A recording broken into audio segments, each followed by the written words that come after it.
오늘 잠들기 전 묵상한 구절은요. 로마서 15장 22절부터 33절까지입니다. 제가 읽고 홍규, 기석 이렇게 돌아가면서 읽겠습니다. 그래서 나는 여러분에게 여러 차례 가려고 했으나 길이 막혔습니다. 그러나 이제는 내가 이 지역에서 더 이상 일할 곳이 없고 또 여러 해 동안 여러분을 만나보고 싶은 소원이 있었으므로 내가 스페인에 갈 때 여러분을 방문하려고 합니다. 이것은 내가 지나는 길에 여러분에게 들러 얼마간 여러분과 기쁨을 나눈 후에 여러분의 후원으로 그곳에 가기를 원하기 때문입니다. 그러나 지금은 성도를 섬기는 일로 예루살렘으로 가는 길입니다. 이는 마케도니아와 아가야 사람들이 예루살렘의 가난한 성도들을 위해 기꺼이 얼마를 기부했기 때문입니다. 그들이 기쁨으로 그렇게 했지만 사실 그들은 예루살렘 성도들에게 빚진 사람들입니다. 만일 이방 사람들이 그들의 신령한 것들과 나눠 가졌으면 육신적인 것들로 그들을 섬기는 것이 마땅합니다. 그러므로 내가 이 일을 마치고 그들에게 이 열매를 확실히 전달한 후에 여러분에게 들렀다가 스페인으로 가려고 합니다. 내가 여러분에게 갈 때 그리스도의 충만한 복을 가지고 갈 줄을 압니다. 형제들이여, 내가 우리 주 예수 그리스도를 힘입고 성령의 사랑을 힘입어 여러분에게 부탁합니다. 나를 위해 여러분도 나와 함께 하나님께 열심히 기도해 주십시오. 내가 유대에 있는 순종치 않는 사람들에게서 구원을 받으며 또 예루살렘에 대한 내 봉사가 성도들에게 받을 만한 것이 되며 내가 하나님의 뜻에 따라 기쁨으로 여러분에게 가서 함께 휴식을 취할 수 있도록 기도해 주십시오. 평강의 하나님께서 여러분 모두와 함께 하시기를 빕니다. 아멘. 아멘. 아멘. 이제 로마서가 거의 끝났습니다. 이제 사실상 끝난 거나 마찬가지인데요. 15장에서 이제 끝이 나고 16장에서는 이제 로마 교회에 있는 성도들한테 안부를 묻는 이야기들을 이제 하고 있거든요. 로마서가 이제 이렇게 끝이 났는데 끝자락에서 이제 바울이 어떤 이야기 하냐면 하나님의 뜻과 자신의 소원에 대한 이야기를 해요. 22절에 보니까 나는 여러분에게 여러 차례 가려고 했으나 길이 막혔습니다. 내가 여러분에게 가려고 했지만 하나님께서 막으셨다. 하나님의 막으심을 이 사람이 인정하는 거죠. 저는 이게 되게 중요한 신앙의 자세라고 생각하거든요. 바울은 그의 삶에서 여러 번 하나님이 막으시는 것을 경험했어요. 1차 전도여행을 마치고 2차 전도여행을 시작했을 때 하나님께서 이 전도팀이 아시아에서 전도하는 걸 막으셨거든요. 예수의 영이 막았다고 그러고 성령이 막았다 그래요. 그래서 그 대륙의 가장 끝으로 갔을 때 그때 비로소 하나님이 그 옆에 길을 열어주셨거든요. 다른 대륙, 유럽 대륙으로 넘어가게 됐고 거기서 이제 빌립보, 뭐 고린도 교회 뭐 이렇게 다 거치고 나서 이제 이제 나중에 땅끝까지 복음을 전할 수 있는 길을 하나님이 열어주신 거죠.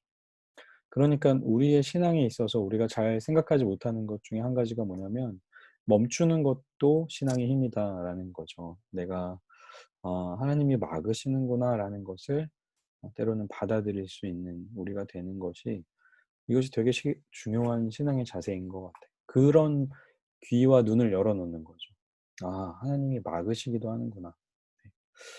그러나 바울은요, 하나님이 막긴 하셨지만 나는 너네를 보고 싶은 소원 가지고 있어. 이것은 내가 너네를 보고 싶은 진짜 간절한 마음이 있어. 라고 이야기를 하는 거죠.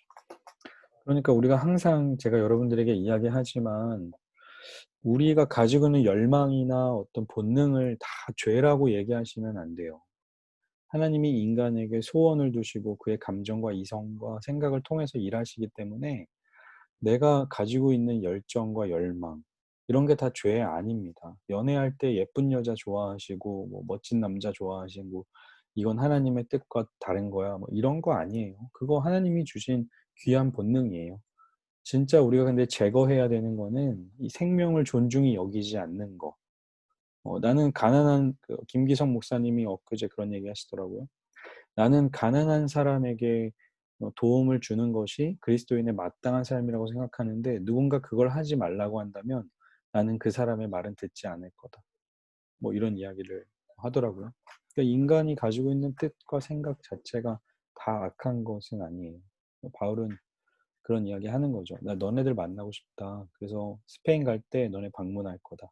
그리고 너네와 함께 기쁨을 나누고 너네가 준 그 후원을 가지고 다른 곳에 스페인으로 갈 거다라는 이야기를 하는 거죠. 그러니까 하나님의 막으심에 순종하지만 자신의 소원도 포기하지 않는 겁니다.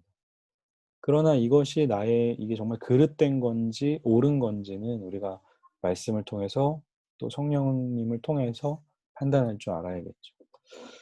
그리고 이제 하나님이 왜 막으셨냐면 시급한 과제가 한 가지 있었어요. 바울에게. 이 로마서를 쓰고 있는 바울에게요. 그게 뭐냐면 자기는 지금 성도를 섬기는 일로 예루살렘으로 가는 거예요. 로마는 이쪽 끝에 있고 예루살렘은 반대쪽에 있잖아요.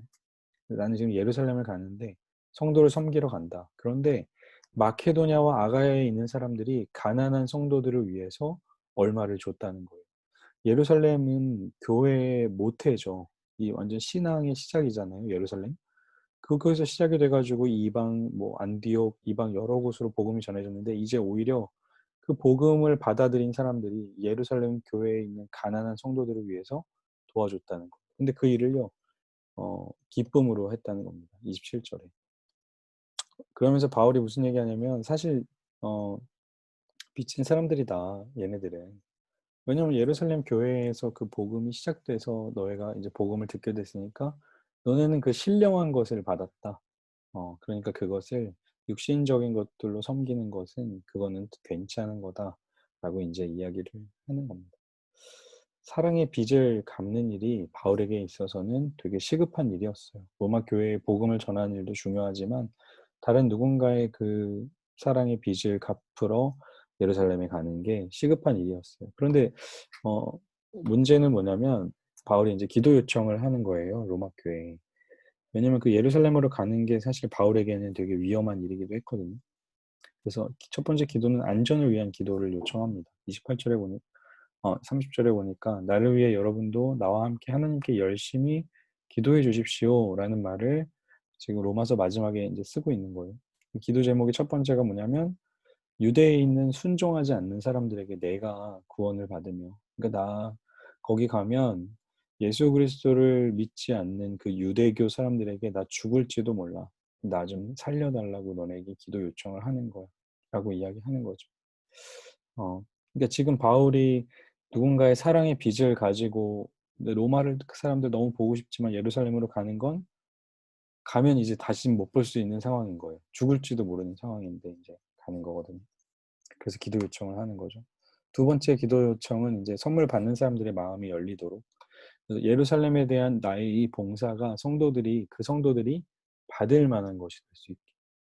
내가 이렇게 목숨을 걸고 이 아가야와 마케도니아에서 준 그 후원을 가지고 갔는데 얘네들이 이거 뭐야 왜 이런 걸 가져와 이렇게 하는 게 아니고 진짜 너무 감사하고 기뻐할 수 있는 그 마음을 가지게 되기를 너네들이 기도로 좀 동참해 달라 이야기를 하는 겁니다.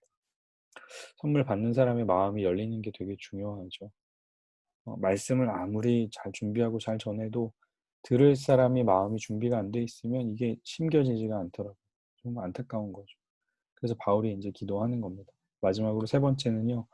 내가 너희와 함께 쉬고 싶다라는 되게 개인적인 기도 제목을 요청합니다. 32절에 보니까 하나님의 뜻에 따라 기쁨으로 여러분에게 가서 막으시는 게 아니고 기쁨으로 가서 함께 쉬고 싶다. 나 너네랑 같이 좀 지내고 싶다. 이런 되게 개인적인 기도 제목을 요청하는 거죠. 그러면서 이제 평강의 하나님이 여러분 모두와 함께 하시기를 비는 거죠. 바울이 이 기도 제목을 이야기하는 게 뭘까요? 바울은 이 모든 성도들과 기도의 끈으로 연결되어 있다라는 것을 알려주고 싶었던 것 같아요. 편지의 마지막에서 우리의 공동체, 우리는 떨어져 있지만 우리는 기도로 함께 연결된 사람들이다 라는 이야기를 하는 겁니다. 오늘 말씀을 다시 기억해 보면 하나님의 뜻은 바울이 이제 로마에 가지 못하게 막는 거였어요. 그리고 이제 오히려 그 사랑의 빚을 갚으러 가라고 하셨죠. 그러나 바울은 그들을 되게 보고 싶어 했습니다. 꼭 간다고 약속까지 하거든요. 그러니까 하나님의 뜻과 우리의 소원이 함께 공존하는 거, 그게 이 땅에서의 우리의 삶이다라는 거죠. 그러나 시급한 과제는 사랑의 빚을 갚는 거였어요. 목숨을 걸고 누군가 받은 그 사랑의 빚, 가난한 사람들을 위해 돕는 그 일이 나에겐 우선이다. 그래서 기도 요청을 하죠. 아주 개인적인 기도 제목이죠. 나의 안전을 위해서 기도해주고 선물 받는 사람들 마음 열리게, 그리고 내가 너희들과 함께 쉬고 싶다라고 기도 요청을 합니다. 그러면서 바울이 요청하는 것은 우리가 기도의 끈을 놓지 말자. 비록 내가 복음을 전했고 가르치고 너네를 볼 수는 없지만 우리가 기도의 끈을 놓지 말자라는 이야기를 하는 겁니다. 우리에게 던지고 싶은 질문은요. 나는 하나님을 신앙하지만 이 땅에서는 어떤 사람과 연결이 되어 있는가? 그러니까 신앙의 영역에서는요. 공동체가 되게 중요해요. 오늘 저녁에 수업하는데 어떤 동기 대학원생이 이런 이야기 하더라고요. 어떤 그 신학자 이야기하면서 혼자서는 결코 할 수 없는 게 두 가지가 있다고 그래요. 한 가지는 결혼이고 한 가지는 그리스도인이 되는 거래요. 그리스도인이 되려면 혼자서는 결코 할 수 없다. 바울도 아마 되게 외롭고 힘든 사람이었지만 항상 기도의 끈으로 연결되어 있다는 것을 기억하고 있었던 것 같습니다. 우리도 그런 관계가 되면 정말 좋겠어요. 기도의 끈으로 연결된 그런 우리가 되기를 간절히 소망합니다. 기도하고 마치겠습니다. 하나님 감사합니다. 코로나로 인하여서 함께 볼 수 없는 기간들이 길어지고 또 만날 수 없는 상황들이 길어지고 있지만 바울이 오늘 로마 교회 성도들과 기도를 연결될 수 있었던 것처럼 우리가 항상 서로를 위해 중보하며 기도의 끈으로 연결되어 살아갈 수 있도록 인도하여 주옵소서. 우리를 위하여 알 수 없는 탄식으로 기도하시는 그 주님의 마음을 닮아서 우리도 다른 이의 아픔에 공감하며 함께 기도할 수 있는 참된 믿음의 동역자들이 될 수 있도록 주께서 인도하여 주옵소서. 이 밤에도 평안함 주실 줄 믿습니다. 감사드리며 예수님의 이름으로 기도합니다. 아멘. 아멘. 수고하셨습니다. 감사합니다, 목사님. 감사합니다. 네.